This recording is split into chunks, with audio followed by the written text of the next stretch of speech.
पिछले वीडियो में हमने देखा था कि फिर से अपने प्यारे दोस्त गुगु की मौत के बाद फुसी बुजमैन और बाकी सभी को छोड़कर वहां से चला जाता है। वह काफी उदास है। वह मानता है कि यह सभी उसी की वजह से हुआ है। न वह उनके साथ रहता न ही उनकी जान जाती। वो मन ही मन उन सबको काफी माफी मांगता है, पर वह मार्स के एग्जिस्टेंस को भूल चुका है क्योंकि नॉकर्स ने उसकी यह याद उससे छीन ली है। वो बिहोल्डर से नॉकर्स के बारे में पूछता है तथा उसे यहाँ धरती पर लाने का कारण भी पूछता है। बिहोल्डर उसे मानवता की रक्षा और नॉकर्स से धरती की सुरक्षा करने का उद्देश्य उसे समझाता है, पर इसके लिए उसे इतनी बड़ी कीमत चुकानी होगी। इस पर फुसी सहमत नहीं होता, लेकिन वो किसी तरह नॉकर्स को ढूंढकर अपनी याद वापस पाना चाहता है। तभी उसे किसी जानी पहचानी स्मेल का आभास होता है। वह दौड़ते हुए उस तरफ जाता है। वो वही बुढ़िया होती है जो फुसी के साथ यात्रा करने के विचार से आई होती है, पर फुसी उसके साथ चलना नहीं चाहता, लेकिन वह उसके साथ चलने की ही जिद करने लगती है। उस बुढ़िया का नाम पीरियन है। वो फुसी से कहती है कि उसे ना तो मैप पढ़ना आता है और न ही अपना ख्याल रखना, और पीरियन इस पर उसकी मदद करेगी। उसके साथ ट्रैवल करके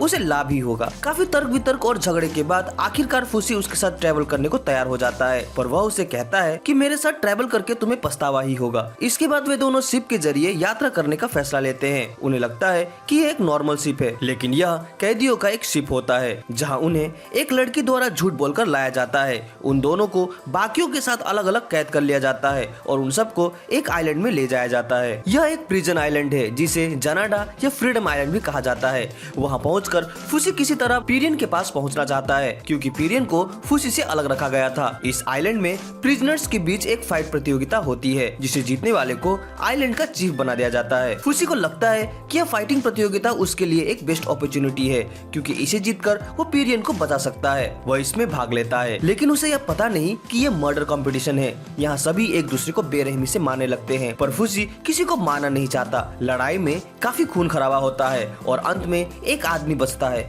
वो अपने सामने फुसी को देखता है और उसे वहाँ पड़े सारे हथियारों से मारने लगता है। फुसी के इतने हथियारों से कटफट जाने के बाद भी उसे कुछ नहीं होता, जिसे देखकर वो आदमी हैरान हो जाता है और वहीं पर चक्कर खाकर गिर जाता है और इस तरह फुसी की जीत हो जाती है। इसे जीतने के बाद फुसी पीरियन को ढूंढने लगता है, पर उसे यह पता चलता है कि उसे स्पेशल प्रिजनर्स के साथ स्पेशल प्रिजन में रखा गया है। अगले राउंड में भी वो अपने प्रतिद्वंदी को मारना नहीं चाहता। वह उससे डराकर भगाना चाहता है, पर उसका प्रतिद्वंदी भागने को तैयार नहीं है। फुसी सोचता है कि अब क्या किया जाए। उसी वक्त मार्च को फुसी की याद आने लगती है और अचानक वो पोरोना के स्वरूप में परिवर्तित हो जाता है और उसके फाइटिंग स्किल्स से वह आसानी से ये राउंड जीत जाता है। लेकिन वह इससे खुश नहीं है क्योंकि उसे यह पता चल गया है कि पोरोना भी मारी जा चुकी है। वो काफी दुखी होता है। इसके बाद फुसी उसी लड़की से मिलता है जिसने उन्हें किसी के कहने पर जानबूझकर इस शिप पर ला बैठाया था। उसका नाम टोनारी है। वो उसे पीरियन के बारे में बताती है जिसने की कई लोगों को मारा है। वो अपने फादर की भी बात बताती है जिनके साथ वो यहाँ आ गई थी। वो कहती है कि हर क्रिमिनल बुरा इंसान नहीं होता, कभी कभी परिस्थिति उन्हें क्रिमिनल बनाने में मजबूर करती है। पर फुसी को किसी भी हाल में पीरियन को ढूंढ निकालना है। वो फिर से उसके पास जाने की कोशिश करता है, पर फिर से नाकामयाब हो जाता है। अगले राउंड में फुसी पोरोना के स्वरूप में ही अपने ओपोनेंट को काफी जोरदार टक्कर देने लगती है, पर उसका ओपोनेंट हार मानने को तैयार नहीं है। बाहर खड़े ऑडियंस चाहते हैं कि फुसी उसे मारकर उसे खत्म कर दे, पर फुसी ऐसा नहीं चाहता, जिसके फलस्वरूप वे लोग खुद ही अपने हथियारों से उस आदमी पर हमला करने लगते हैं, पर फुसी उनके हमले से उसे बचाता है। लड़ाई में जीत जाने के बाद फुसी और टोनारी में उनके विचारों में काफी मतभेद हो जाते हैं। फुसी किसी भी कीमत पर किसी की जान नहीं लेना चाहता। इसी बीच नॉकर्स उस आइलैंड पर हमला कर देता है। पहले तो फुसी उससे अकेले लड़ता है, लेकिन बाद में आइलैंड के बाकी लोग भी इसमें शामिल हो जाते हैं और उसकी मदद करने लगते हैं और सभी मिलकर नॉकर को हराने में सफल हो जाते हैं। नॉकर्स को हराने के बाद फुसी को मार्स और बाकी सभी स्वरूप जो नॉकर्स ने उससे छीने थे वो उसे मिल जाते हैं। इसे पाकर वो बहुत खुश होता है। इसके बाद फुसी टोनारी और बाकी सभी बच्चों से दोस्ती कर लेता है और वे एक दूसरे के साथ अपने एक्सपीरियंस और डिजायर को शेयर करने लगते हैं। फुसी फाइनली पीरियन के कैद खाने में पहुंचने में भी सफल हो जाता है। वह उसे वहां से सेफ्टी बाहर निकालने और उसे बचाने का वादा करता है। अपने फाइनल मैच में फुसी का सामना अपने पुराने दुश्मन के साथ होता है, वही दुश्मन जिसने उसे बहुत दर्द और कष्ट पहुंचाया है, जो कि है हयासे। हयासे उसे बताती है कि उसने ही पोरोना का कत्ल किया है। इसे सुनकर फुसी काफी गुस्सा हो जाता है और बहुत ही उत्तेजित होकर उस पर हमला करने लगता है, पर हयासे ऐसी लड़ाई के लिए काफी अनुभवी है। वो आसानी से फुसी के सारे वार को रोक देती है और उस पर एक ड्रग इंजेक्ट कर देती है। ड्रग की वजह से फुसी अचेत पड़ जाता है और यह लड़ाई हयासे जीत जाती है। हयासे अब इस जनाडा आइलैंड की लीडर बन चुकी है। अब उसे फुसी के साथ कुछ भी करने का अधिकार है। इस मौके का फायदा उठाकर हयासे वहाँ मौजूद सभी लोगों को फुसी की झूठी कहानी बनाकर उनसे कहती है कि फुसी उसे 4 साल पहले बहुत ही बुरी हालत में मिला था। उसने फुसी की काफी देखभाल की और उसे बोलना सिखाया। तब जाकर वो एक बीस्ट से एक इंसान बन पाया। इसे सुनकर वहाँ बैठे सभी लोग उसे काफी सराहना करने लगते हैं और उसके लिए ताली बजाते हैं। फिर हयासे कहती है कि मैं इस आइलैंड पर रूल करने का हक टोनारी को देती हूँ। यह सुनते ही सभी चौंक जाते हैं और टोनारी को ढूंढने लगते हैं ताकि वो उसे मारकर फिर से टूर्नामेंट को शुरू कर सके। इसके बाद हयासे फुसी को अपने साथ ले जाती है। टोनारी और उसके दोस्त फुसी को ढूंढते हुए महल के गलियारे तक पहुंच जाते हैं, लेकिन उन्हें वहाँ कुछ गार्ड्स रोक लेते हैं जो कि अपने नए लीडर हयासे के कमांड को फॉलो कर रहे थे। हयासे को लगता है कि उसने फुसी को अपने कब्जे में कर लिया है, पर फुसी अपनी चालाकी का इस्तेमाल करके उसके गले पर अपना तलवार तान देता है और कहता है कि तुम्हें मुझसे अगर बदला लेना है तो ले सकती हो, लेकिन बदले में तुम्हें मेरे दोस्तों और बाकी लोगों को आइलैंड छोड़ने में मदद करनी होगी। हयासे मान जाती है। वह उनके लिए एक बड़ी सी शिप तैयार करती है जिसमें टोनारी और उसके दोस्तों के साथ वहाँ के सभी बच्चों को अपने साथ ले जाने का निश्चय करती है, लेकिन वहाँ से उन्हें भेजते हुए हयासे टोनारी और उसके दोस्तों को ड्रग से बेहोश कर देती है और उन्हें शिप में बैठाकर आइलैंड से बाहर भेज देती है। वह फुसी को भी बेहोश करके एक खुफिया संकरित जगह पर डाल देती है। इधर आइलैंड के बाहर पहुँचने के बाद टोनारी की जब आंखें खुलती है तो वह वापस नाव लेकर फुसी को बचाने के लिए आइलैंड की ओर जाने लगती है।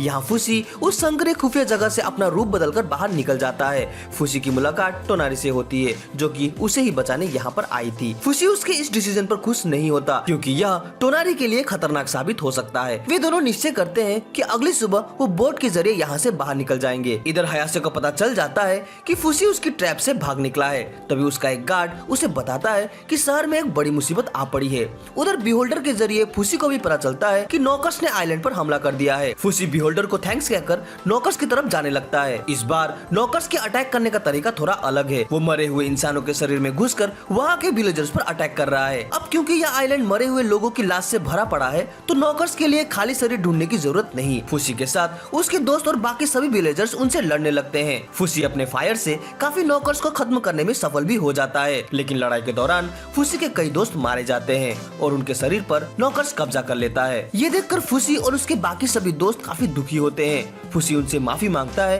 कि वो अपने दोस्तों को बचा नहीं पाया। फुसी काफी असहाय महसूस करने लगता है, लेकिन तभी इसका फायदा उठाकर हयासे वहाँ पर आ जाती है और टोनारी को ड्रग देकर उसे आग में झोंकने का डर दिखाकर फुसी को उसके सामने सरेंडर करने का प्रस्ताव रखती है, लेकिन टोनारी ऐसा नहीं चाहती। वो ड्रग्ड होने के बावजूद जोर लगाकर हयासे को भी आग की लपटों की तरफ खींच लेती है। वे दोनों उस पर गिरने लगते हैं कि तभी फुसी किसी तरह जमकर उन दोनों को आग में गिरने से बचाता है। वो हयासे को उसका ही ड्रग देकर बेहोश कर देता है। फिर वह नौकर्स बने अपने सारे दोस्तों को भी खत्म कर देता है। सिचुएशन कंट्रोल में आने के बाद टोनारी यही रहने का निश्चय करती है ताकि वो इस जगह को रहने लायक बना सके। फुसी उसके इस विचार का सम्मान करता है और वह टोनारी को गुड बाय करते हुए हयासे के साथ एक बोट लेकर वहाँ से चला जाता है। जब बोट में हयासे की आंखें खुलती है तो वह फुसी को बताती है कि वो यह सब इसलिए कर रही थी क्योंकि वह उसे पाना चाहती है, वह उससे प्यार करती है। लेकिन फुसी को इन सब बातों से कोई फर्क नहीं पड़ता। वह उससे उसकी हरकतों की वजह से काफी गुस्सा है। वो अपने द्वारा एक और बोट क्रिएट करता है और उसमें चढ़कर खुद को हयासे से अलग कर लेता है और वहाँ से चला जाता है। फुसी सोचता है कि अब वह लोगों से दूर ही रहेगा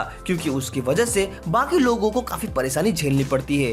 वो सीधा पियोरन से मिलने जाता है जहाँ उसने पियोरन को उसकी प्रतीक्षा करने को कहा था, लेकिन वो उससे भी मिलने से कतराता है। तभी बिहोल्डर उसे बताता है कि पियोरन अपने बुढ़ापे की वजह से मरने की कगार पर है, लेकिन फुसी को उसकी बातें समझ में नहीं आती और वह आगे बढ़ने लगता है। उसे देख पियोरन काफी खुश हो जाती है। वे दोनों आगे की यात्रा साथ साथ करने लगते हैं। समय के साथ पियोरन के स्वभाव में परिवर्तन आने लगता है। वह काफी चिड़चिड़ी हो चुकी है। फुसी को उसके इस परिवर्तन का कोई अंदाजा नहीं है, लेकिन चिड़चिड़ी होने पर भी फुसी उसका काफी ख्याल रखता है। उधर एक भले आदमी द्वारा हयासे भी बचा ली जाती है, लेकिन उस भले आदमी को यह पता नहीं कि वो कितनी खतरनाक है।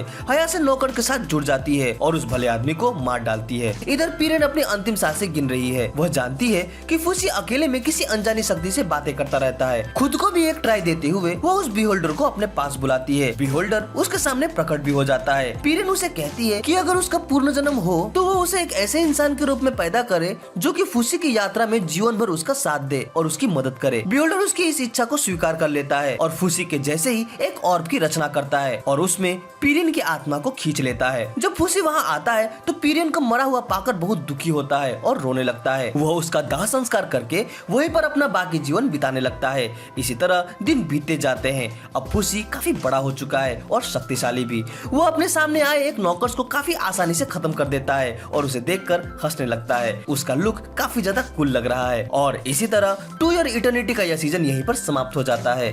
उम्मीद करता हूँ कि आपको मेरा यह एक्सप्लेनेशन अच्छा लगा होगा। अगर अच्छा लगा हो तो इसे लाइक और कमेंट जरूर करें। हमसे जुड़ने के लिए चैनल को सब्सक्राइब करें। तो मिलते हैं अपने अगली वीडियो में। Sign out.